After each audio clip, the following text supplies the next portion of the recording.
At this time, I would like to invite my dear friend and the president of the Friends of Port Chicago, Reverend Diana McDaniel.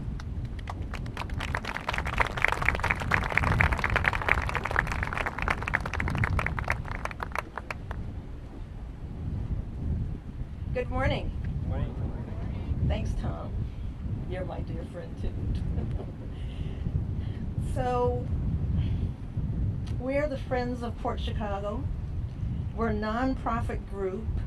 We're a public benefit organization, and we exist to honor those who died and who were injured in the explosion. And we work to keep the story alive by increasing public knowledge and increasing support of this national monument. We support the National Park Service. We work to enhance student and visitor education. And because it's difficult to visit this park, we have recently created a virtual website. You can go to www.friendsofportchicago.org or to portchicagomemorial.org. And I'm going to invite our members of our board to come forward and join me. And that's David Salnicker and Cameron Madigan and Robert. You have to stay right there. You can't come. Is Zoe here? I don't know if Zoe is here.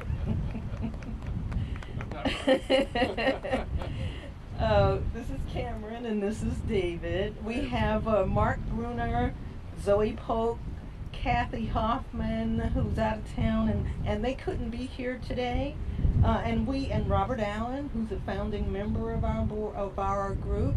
And I want you to know we have an extraordinarily talented group of people, and we work very well together. And we love working with the National Park Service. You guys are wonderful. And before I go on, I want to invite you to E106.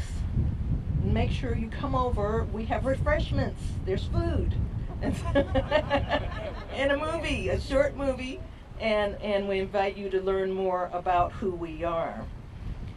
Now, we're all standing here, but we wouldn't have gotten involved if Dr. Allen hadn't done a yeoman's job of creating a buzz about Port Chicago and putting it on paper for us to read about this particular historical event. Robert was born and reared in the segregated South, and it was so segregated in the years that he grew up, he was unaware there was a larger community in the city because everything was available to him in his community. He had no need to go into the larger community because black businesses were thriving in Atlanta, and it was self-sufficient. He was a Morehouse man. He received his master's degree from the New School for Social Research and his doctorate from the University of California, San Francisco. Dr. Allen has been a professor since 1972 and just retired from teaching at Cal. He's published more than 10 books, many chapters in textbooks and anthologies, tons of articles and journals, and for almost 4 decades worked with the Black Scholar and retired as its senior editor.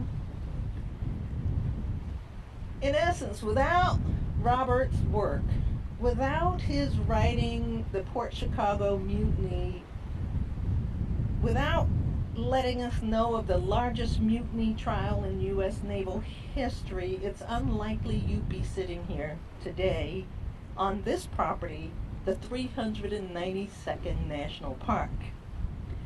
Robert is a human rights activist, a historian, a great man, and we want to say, he's laughing at me. You are a great man. You've done great work. So thank you, Dr. Allen, for all you've done for us to remember Port Chicago. And David.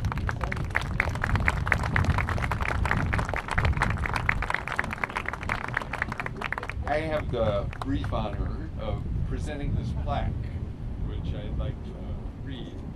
This is to make sure you know why you were getting this award. For the many years of dedicating yourself to the education of the public, social and military injustices, this award is to say thank you for Dr. Allen's scholarship, his authorship, his enduring and heroic commitment to telling the Port Chicago story and keeping this story of immense human struggle alive.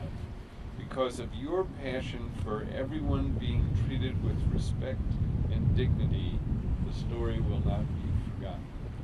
Thank you.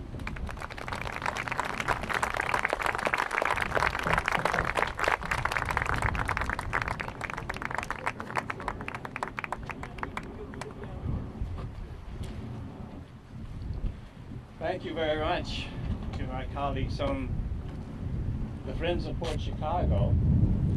And there's a hard copy of the book, the first edition, I do believe. Yes, thank you. I'll be happy to sign that for you if you haven't gotten it signed. And we have more.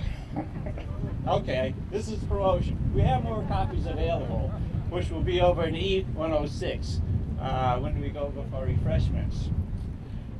I want to say that I'm deeply moved to be honored in this way, and it's a very special occasion, of course, to be here and to see all of you here today. Didn't know what kind of turnout that would be because it's sort of an off year, and the weather, we didn't know what was going to happen with the weather, but it's so wonderful to see that so many of you came out today. We have really a full house, and we do appreciate it because it shows that the interest is growing in what happened here, the story, the outcome, the events that happened here, which are of not only local and regional significance, but national significance as well. And in accepting this award, I really want to accept it in memory of the sailors, the men who worked here, the men who served here, the men who died here at Port Chicago, because my work has actually been about memory. It's been about the remembrance of Port Chicago. And in that regard, I've actually been working on this for over 3.5 decades now, starting in 1977. And in a way, this is my life's work. 36 years of work on and off on it. Of course, I will say that in some ways I feel like it's a calling. It is a calling to do this work. And by a calling, I mean a calling is something that you cannot not do. You must do it. A calling calls us to do some work. And I will admit that I have sometimes wandered away from my calling. I have sometimes taken a break, but I always get called back to the work. I always get recalled, so to speak. And I appreciate that because this is the work that I have been devoting my life to and which I will continue to do. I actually first became aware of this calling in 1977 when I came across a copy of the pamphlet that has been mentioned here with regard to the disaster that happened in 1945. The pamphlet was written by the NAACP Legal Defense Fund, which was headed by Thurgood Marshall. It was published in 1945.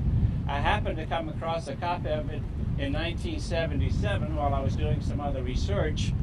And the first line in that pamphlet caught my eye. I have never forgotten it. That line was, "Remember Port Chicago?" Question mark. It was a question. Remember Port Chicago? No, I didn't remember Port Chicago. Well, for one thing, I was only 2 years old when the explosion happened here. But in all of my study, coming through college, graduate school, I had never read about Port Chicago. I had never heard of Port Chicago. In fact, like many people, I thought it was someplace near Chicago, and I knew nothing about it. But I was intrigued. Remember Port Chicago? No, what happened there? The pamphlet told the story that you've heard today of the explosion, the tragedy, the work stoppage, the mutiny trial, the outcome of that, the outcome of what happened at Port Chicago. That story was told by this pamphlet in a brief form. I was so amazed to read this. I went and looked in the library, textbooks. I could find nothing really that had been written about it. And I decided I wanted to try to do something about that. I wanted to find out what had happened in Port Chicago. A year later, I actually ordered a copy of the trial transcript, the mutiny trial transcript. I read that, 1,400 pages, cover to cover, and I realized, no, there are more questions here than answers about what happened in Port Chicago.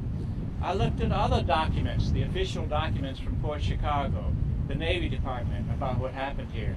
Again, there was a sense that something was missing. What I realized is that the voices of the sailors who served here were not in the official history. They were not even really in the trial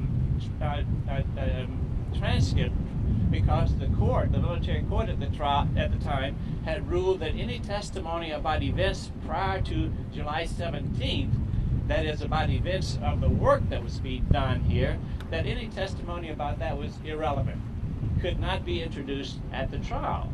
So the sailors were not even able to tell the story of the work that was done here and the problems that were occurring in that work, as you know now.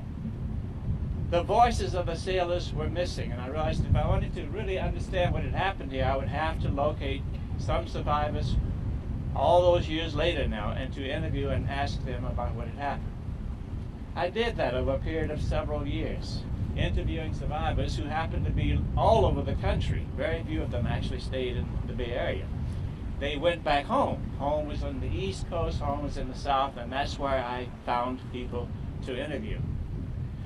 And in the course of doing these interviews, I found the story then that I've written in that book. And I also realized, though, that the story needed to be, more people really needed to be involved in this work. It was certainly much more than any one person could do. And that, in fact, the stories that were being told were bringing forward even more people who had been here at one time, or people who had served in the military and had had similar experiences. In any case, during this time, it was, while it took some years to recover these stories, it also became very apparent as I was doing the interviews that many of the men had actually never told anyone about what had happened, about their stories of being here. They'd never, not even told their families. And so the urgency of doing this work became even more evident to me. The urgency of collecting the stories before the stories become lost to all memory. And so that is what I have devoted myself to. As I said, I have sometimes wandered away, but I always get brought back. And my heart is always here, with the work here, with the story here, with the importance of this place to the history, not only of African American history and Navy history, but to the history of this country, to the history of the nation as a whole.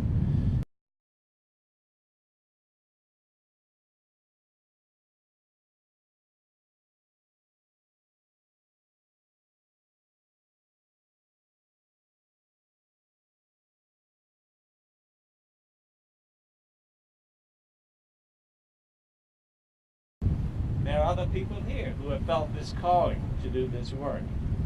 And so I feel that I have been joined by so many people in doing this work, so many wonderful people whom I've met and come to know, but also, sadly, so many of those whom I've met and worked with have passed on. And that, of course, is very sad. But the work continues. The growth of events like this are an indication of it. The fact that not only did survivors come to these events, but the children of the of men who worked here have come to this event. The children of men who died here have come to these events. The children of folks who lived in Port Chicago have come to these events. These events have become a way then for all of us, in fact, to remember Port Chicago. And I finally come to understand then the calling that has brought us here. The calling which is to tell the story of the people, the men who lived and served and died here, to tell that story to larger and larger audiences, and to make sure that this part of the nation's history is never forgotten again. Thank you.